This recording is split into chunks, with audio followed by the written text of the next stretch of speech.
Imagine it's January 1st, 2030. You wake up, check your phone, and there it is. A short email with a single sentence. Your position has been eliminated, effective today.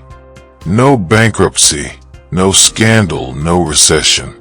Just a quiet note that an AI system learned to perform your responsibilities faster, more consistently, and without ever needing a break. It's an uncomfortable scenario, but the reason it feels believable is because many of the world's leading research institutions now agree that the most intense phase of AI-driven workforce transitions may begin far earlier than most people expect. This video isn't designed to create panic. It's designed to create clarity. Change becomes less frightening when you understand it, measure it, and prepare for it.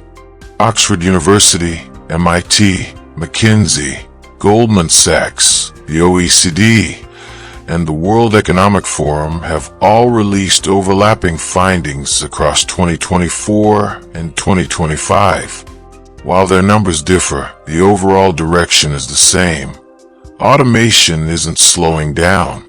It is accelerating, it is scaling, and it is beginning to reshape entire categories of work at a speed that is historically unusual. History actually gives us three powerful examples of transitions that felt sudden to the people living through them. The first is the Black Death in the 14th century. Nearly half of Europe's workforce was wiped out, creating a labor shortage so intense that wages doubled, tripled, and in some regions rose fivefold within a single generation.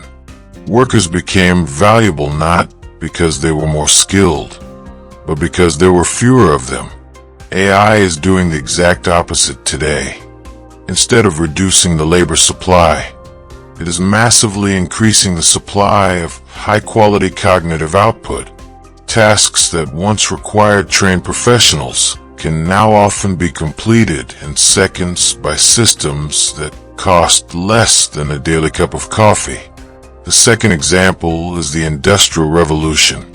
Entire professions that had existed for centuries vanished within decades. Skilled artisans were replaced by machines that could work around the clock without fatigue.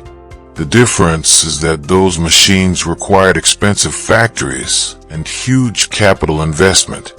Today's AI systems are not limited by geography or hardware. They can be deployed globally in minutes. A company in London, Tokyo, or Sao Paulo can replace or augment thousands of roles with tools that cost tens of dollars per month. The third example is the Great Depression. Many layoffs didn't happen because machines replaced jobs, but because uncertainty did. When companies are pressured to protect margins, they cut wherever they can. Today, AI is becoming one of the most attractive paths for cost reduction. When investors demand efficiency, executives look for leverage, and AI provides an unprecedented level of leverage. The quiet part, what most people don't see, is that this shift has already begun. Between 2024 and 2025, major companies across technology, media, finance, insurance, customer service, marketing, and legal services reduced headcount significantly while simultaneously increasing AI spending. Analysts call this Phase 1, experimentation. Phase 2 is operational dependency, when AI becomes so integrated into workflows that removing it would slow the business down. Many forecasts place this phase in 2026 and 2027. Why is this timeline accelerating? Because the economics are too powerful to resist. A mid-level knowledge worker costs $60,000 to $120,000 per year, plus benefits, office space, management overhead, training, sick days, and turnover risk. A comparable AI model now costs $20 to $200 per month and can deliver consistent output, scale instantly, and improve with every new update. A CEO doesn't need to be anti-worker to see the financial logic. If one competitor makes the switch, everyone else feels pressure to follow. But here's where the story becomes more nuanced and more hopeful. McKinsey's 2025 analysis revealed something that surprised even the researchers. Workers who adopt AI as part of their workflow earn, on average, a 56% income premium compared to those who do not. In other words, the individuals who learn to collaborate with AI, not compete against it, become dramatically more valuable. AI is not just replacing roles. It is amplifying people who know how to direct it, question it, and integrate it into real-world problem-solving. This collaboration angle is critical. MIT's 2025 SysAL reports show that AI alone is often impressive, but AI paired with a skilled human produces the best performance across 80% of evaluated tasks. The future isn't simply humans versus machines. It is humans who understand machines versus humans who don't. Still, exposure levels vary widely across professions.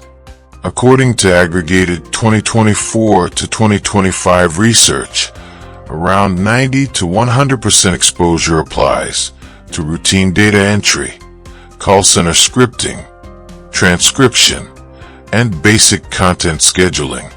High exposure, roughly 70 to 90%, affects graphic design, copywriting, junior level research, paralegal review, basic coding, and many marketing assistant tasks. Medium exposure, 40 to 70%, includes engineering oversight, mid-level analysis, journalism, some consulting roles, and academic research support. Below 30% exposure today are jobs with physical, emotional, or on-site complexity. Skilled trades, nursing, therapy, emergency response, and advanced surgical roles. But exposure isn't destiny.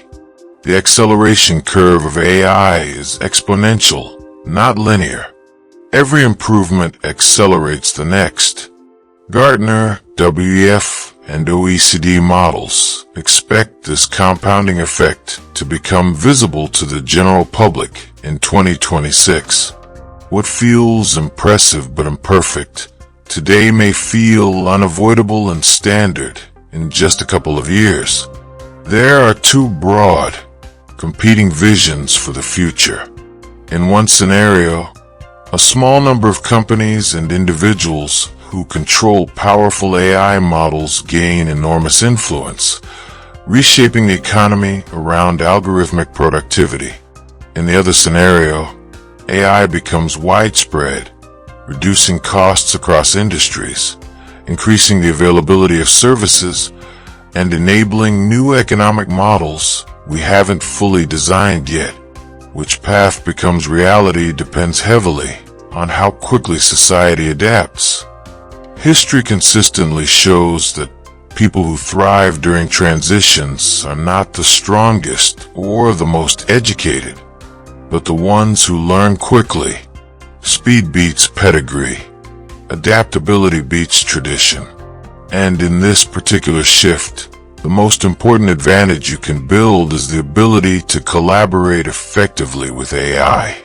So here are concrete steps you can begin right now. First, become T-shaped. Develop depth in one specialty while cultivating breadth across multiple adjacent areas. AI is excellent at isolated tasks, but struggles with connecting diverse ideas. Humans who can synthesize across disciplines, guide AI output, and see the bigger picture will remain indispensable. Second, make AI your daily coworker. Use it for brainstorming, planning, drafting, troubleshooting, research, and simulation.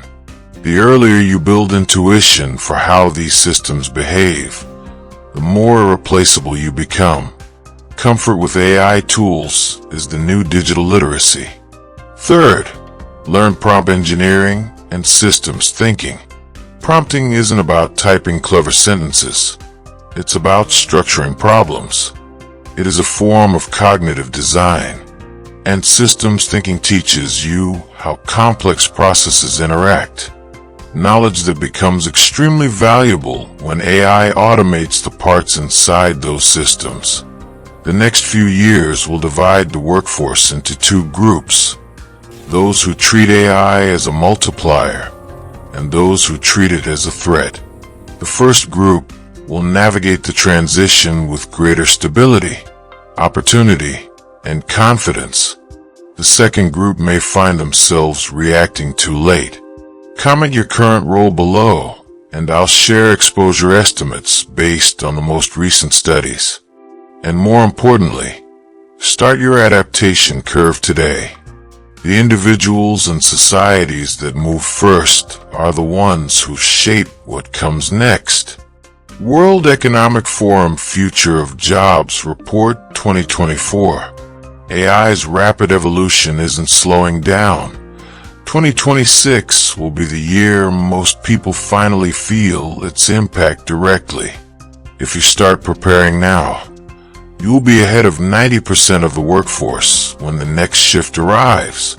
Stay aware, stay adaptable, stay curious. Before you go, here's a simple question for the comments. What's one skill you want to master in 2026 to